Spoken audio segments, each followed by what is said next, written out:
ଶୀତ ଦିନେ ନିଶ୍ଚିତ ଖାଦ୍ୟରେ ସାମିଲ କରନ୍ତୁ ମୂଳା। ଥଣ୍ଡା ଓ କାଶରୁ ପାଇବେ ଅତ୍ୟନ୍ତ ମୁକ୍ତି।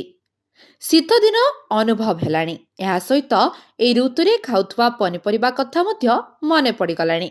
ମୂଳା ଏପରି ଏକ ପରିବା ଯାହା ଏହି ଶୀତ ଦିନେ ପ୍ରଚୁର ପରିମାଣରେ ମିଳେ।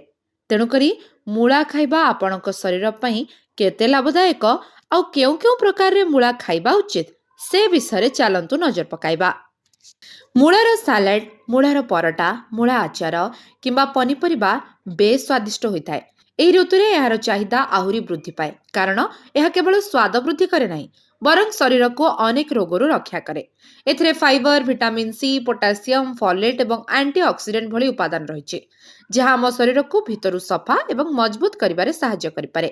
ତେଣୁ ଆସନ୍ତୁ ମୂଳା ଖାଇବାର ଲାଭ ଏବଂ ଏହାକୁ ଆମ ଖାଦ୍ୟରେ କାହିଁକି ସାମିଲ କରିବା ଉଚିତ ତାର ଅନୁସନ୍ଧାନ କରିବା। ମୂଳା ଖାଇଲେ କ'ଣ ହୁଏ? ପାଚନ ପ୍ରକ୍ରିୟା ଭଲ ହୁଏ। କାହିଁକି ନା ମୂଳାରେ ପ୍ରଚୁର ପରିମାଣରେ ଫାଇବର ରହିଥାଏ, ଯାହା ସୁସ୍ଥ ପାଚନ ପ୍ରଣାଳୀ ବଜାୟ ରଖିବାରେ ସାହାଯ୍ୟ କରିପାରେ। ଏହାକୁ ଖାଇବା ଦ୍ୱାରା କୋଷ୍ଠକାଠିନ୍ୟ ଦୂର ହୁଏ ଏବଂ ପେଟ ସଫା ରହେ। ମୂଳା ଆପଣଙ୍କ ଶରୀରକୁ ଡିଟକ୍ସ ମଧ୍ୟ କରେ। ମୂଳା ଏକ ପ୍ରାକୃତିକ ଡିଟକ୍ସିଫାୟର ଭାବରେ କାମ କରେ। ଯକୃତ ଏବଂ କିଡ୍ନିରୁ ବିଷାକ୍ତ ପଦାର୍ଥ ବାହାର କରିବାରେ ମଧ୍ୟ ସାହାଯ୍ୟ କରେ। ଯଦି ଆପଣ ଆପଣଙ୍କ ଶରୀରକୁ ଡିଟକ୍ସ କରିବାକୁ ଚାହୁଁଛନ୍ତି, ତେବେ ଏହାକୁ ଖାଇଲେ ଆପଣ ବହୁତ ଲାଭ ପାଇପାରିବେ। ମୂଳା ତ୍ୱଚାକୁ ସୁନ୍ଦର ରଖେ। ମୂଳାରେ ମିଳୁଥିବା ଭିଟାମିନ୍ ସି, ଫସ୍ଫରସ୍ ଏବଂ ଜିଙ୍କ୍ ଦାଗ ଏବଂ ବ୍ରଣ ହ୍ରାସ କରିବାରେ ସାହାଯ୍ୟ କରିପାରେ, ଯାହା ଆପଣଙ୍କ ତ୍ୱଚାକୁ ଚମକଦାର କରିଥାଏ।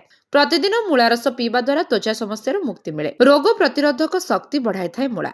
ମୂଳା ଭିଟାମିନ୍ ସି ଏବଂ ଆଣ୍ଟି ଅକ୍ସିଡେଣ୍ଟରେ ଭରପୁର। ଏହାକୁ ଖାଇବା ଦ୍ୱାରା ରୋଗ ପ୍ରତିରୋଧକ ଶକ୍ତି ବୃଦ୍ଧିକାରୀ ଭାବରେ କାମ କରିପାରେ ଏବଂ ଶରୀରକୁ ଥଣ୍ଡା ଏବଂ କାଶ ଭଳି ଋତୁକାଳୀନ ରୋଗରୁ ରକ୍ଷା କରିପାରେ। ଏହି ମୂଳା।